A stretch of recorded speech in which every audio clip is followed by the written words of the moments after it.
Dis-moi, est-ce que tu t'es déjà senti vidé, découragé et même diminué après avoir passé du temps sur une appli de rencontre? Est-ce que tu as déjà fermé l'appli en disant: «Mais qu'est-ce qui va pas chez moi?» Au début, tu y vas pleine d'espoir. Puis, au fil des messages, des réponses, des discussions superficielles, des hommes qui disparaissent, quelque chose s'abîme en toi. Et si je te disais que le problème ne vient pas de toi, mais du fonctionnement, le fonctionnement même des applis de rencontre? Oui.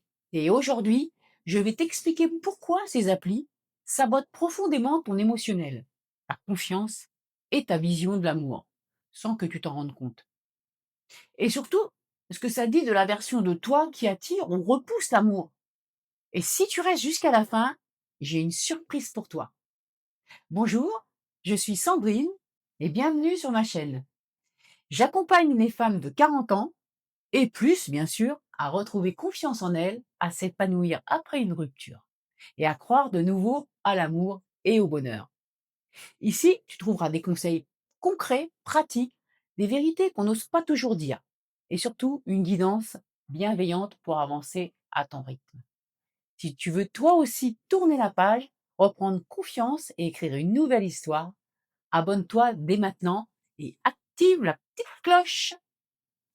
Alors, premièrement, les applis créent une illusion de choix. Le premier problème des applis de rencontre, c'est que c'est une illusion de choix. Tu fais défiler des profils et vas-y, et encore, et encore. Ton cerveau croit qu'il a accès à des centaines de possibilités. Mais émotionnellement, ça crée l'effet inverse. Plus il y a de choix, moins on s'attache, moins on s'investit. Résultat, tu es perçu comme une remplaçable. Et tu finis par te percevoir toi-même comme tel. Après 40 ans, quand on a déjà vécu des ruptures, des blessures et des désillusions, ce mécanisme est dévastateur pour l'estime de soi. Deuxièmement, elle réactive les blessures émotionnelles. Les applis de rencontre ne sont pas neutres émotionnellement. Elles réactivent puissamment le rejet, la peur du rejet, pardon, la peur de l'abandon, le sentiment de ne pas être assez. Un message, par exemple, vu mais sans réponse, bah, ça réactive le rejet.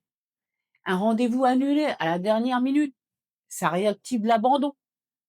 Un silence après plusieurs échanges, bah, c'est une remise en question personnelle. Et au bout d'un moment, sans t'en rendre compte, tu ne cherches même plus l'amour. Tu cherches à être validé. Troisièmement, elle favorise les hommes indisponibles. Ouais, les applis attirent particulièrement les hommes émotionnellement indisponibles. Pourquoi? Parce qu'elles parce qu'elles permettent de consommer sans s'engager, de disparaître sans s'expliquer, de séduire sans se dévoiler.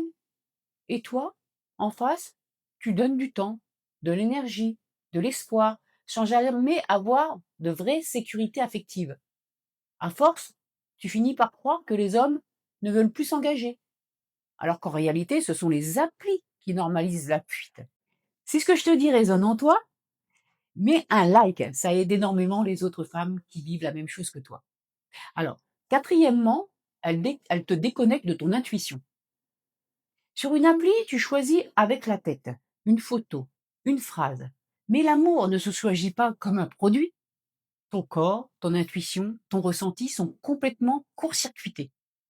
Résultat, tu passes à côté de personnes compatibles et tu t'accroches à des profils séduisants mais creux. Cinquièmement, le vrai danger, tu changes sans t'en rendre compte. Le vrai sabotage émotionnel des applis, ce n'est pas l'échec, c'est ce qu'elles te font devenir. Tu doutes plus, tu te compares, tu te justifies, tu fais moins confiance à ton ressenti. Et peu à peu, ce n'est plus la version la plus alignée de toi qui cherche l'amour, mais une version blessée. Alors, si tu te reconnais dans cette vidéo, retiens une chose essentielle.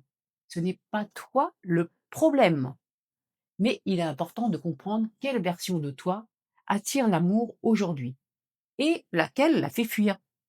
C'est exactement pour ça que j'ai créé un quiz gratuit qui s'appelle « Quelle version de toi attire l'amour ou le fait fuir ?»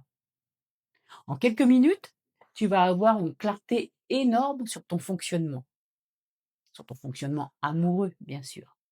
Le lien est dans la description juste en dessous. Merci d'avoir regardé cette vidéo et n'hésite pas à liker, abonne-toi et partage-la à une amie qui en a besoin. À bientôt.